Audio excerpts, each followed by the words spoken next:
Você já conhece o Cartório Mais? A gente realiza serviços cartorários em todo o Brasil, de forma prática, ágil e segura. Aqui, você faz operações como reabilitação de crédito, solicita certidões em qualquer lugar do Brasil.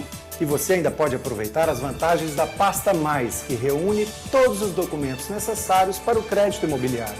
Visite uma de nossas unidades e conheça as facilidades de outros serviços cartorários.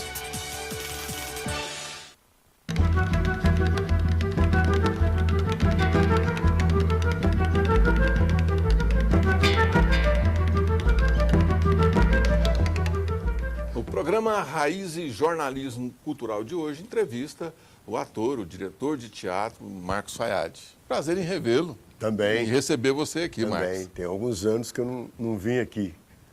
Como vai, Edivaldo? Ótimo.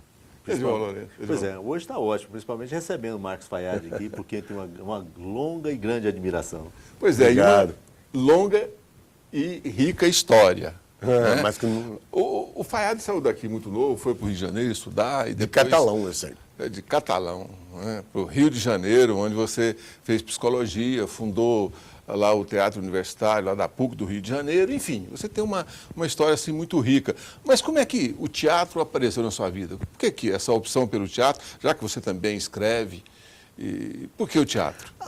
A gente não sabe muito bem como é que entra na vida da gente, mas eu acho que foi como muitos atores que eu conheço, o teatro do interior, atores do interior do Brasil, o teatro entrou na minha vida através do circo. Em Catalão não tinha teatro, mas tinha os circos que antigamente tinham os dramas na segunda parte. E meu pai tinha um armazém em Catalão e os artistas de todos os circos que iam para Catalão, eles acabavam comprando no armazém do meu pai durante um mês e pouco. E meu pai toda noite ia para o circo e eu ia junto.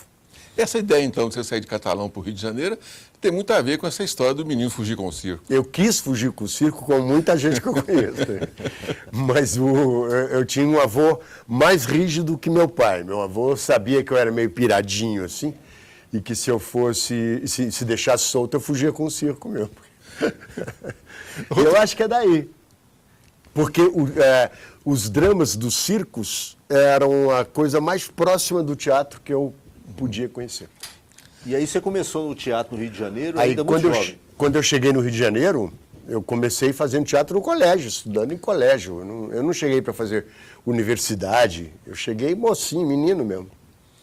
E aí, no colégio que eu estudava, Colégio Rui Barbosa, no Catete, tinha um grupo de teatro. E eu aderi ao grupo de teatro e acabei liderando o grupo de teatro e acabei dirigindo esse grupo. Aí quando entrou para a universidade... Quando eu entrei para a universidade já estava pronto, só estava esperando mesmo. A PUC tinha 9.000 alunos e não tinha nenhum grupo de teatro. Aí eu criei um grupo de teatro junto com outras pessoas, artistas amadores, né, que queriam fazer teatro na universidade. Nós criamos um grupo que acabou se profissionalizando.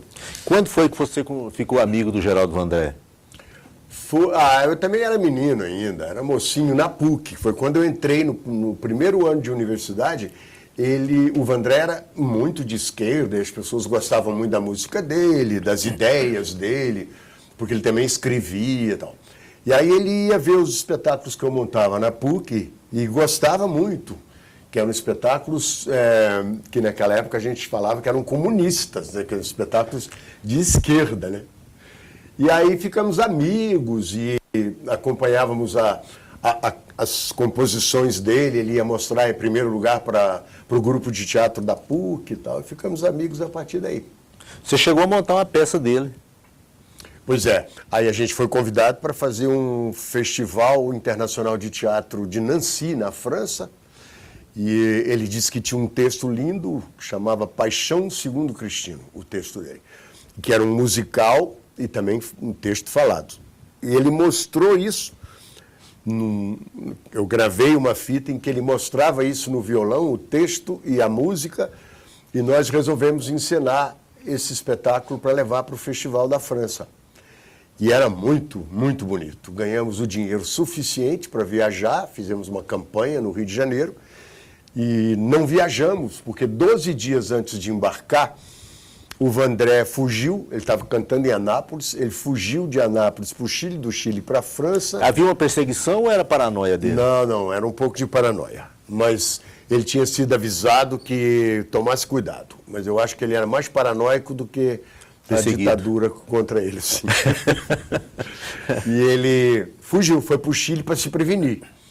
E deixou um carro que ele tinha enorme em Brasília, de Brasília ele fugiu para o Chile. E nunca mais a gente se viu. E o espetáculo, 12 dias antes de embarcar para a França, o elenco da PUC, a polícia invadiu a casa do teatro onde nós ensaiávamos e levou todo o material como material subversivo. Expôs na 15ª Região Militar do Leblon, no Rio, como material subversivo, figurinos, livros, coisas de psicologia, que eu estudava psicologia. E a gente não embarcou, perdemos o espetáculo inteiro. Naquela época não tinha lei de incentivo. Quem deu dinheiro para vocês? Ah, pois é. A gente conseguiu esse dinheiro de uma forma muito atrevida. Porque a esquerda no Rio de Janeiro era muito... Todo mundo se dava, todo mundo era muito corporativista. Então eu perguntei para a Tônia Carreiro quem é que podia ajudar dando dinheiro para a gente viajar. Ela sugeriu o Juscelino Kubitschek. E nós fomos falar com o Juscelino Kubitschek, que era diretor de uma empresa de engenharia. Não era mais presidente, era Denasa Engenharia, em plena ditadura militar. O Juscelino recebeu os dois moleques, eu e Marco Aurélio, um amigo meu, e deu 700 cruzeiros. Era dinheiro demais. Mas a peça era do Vandré, ia representar o Brasil na França. Ele ficou encantado, né? E falou, eu vou ligar para um compadre meu, que também vai dar outros 700. E ligou para um compadre dele, que era o dono da TV Manchete, da revista Manchete, que era o Adolfo Bloch, que deu mais 700 cruzeiros, e esse dinheiro só já dava para a gente viajar. E foi depois o dono também da TV Manchete. Foi, também. Né? Ainda no Rio de Janeiro, você depois foi trabalhar em televisão, né? Fiquei 3 anos na TV Globo. Na TV Globo. Foi diretor assistente do Quarta Nobre, um programa que... E fiz como ator algumas coisas também. Pois é. Como é que foi essa sua experiência na Globo? Não foi boa? Não, eu detesto isso. Eu nunca quis ir. Nunca. Eu sempre fui chamado como ator, eventualmente eu ia. Porque vai lá, faz o trabalho e vai para casa. Mas o Paulo Afonso Grisoli, que era o diretor de núcleo da Quarta Nobre, que era um especial toda quarta-feira, ele queria que eu fosse, porque ele achava que eu era um diretor de teatro muito interessante, que ia se dar muito bem na TV.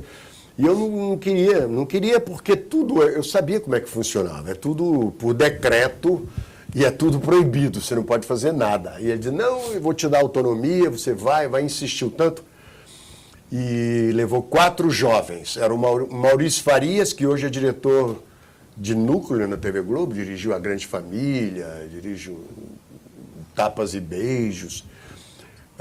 A Denise Sarraceni, que é diretora de novelas também. O outro é o Inácio Coqueiro, que depois casou com a Cristiane Torloni, e eu.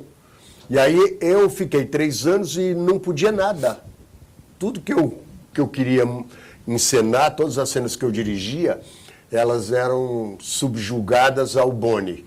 O Boni via e dizia, isso pode, isso não pode. E mandava um memorando dizendo quais cenas não podia. Isso havia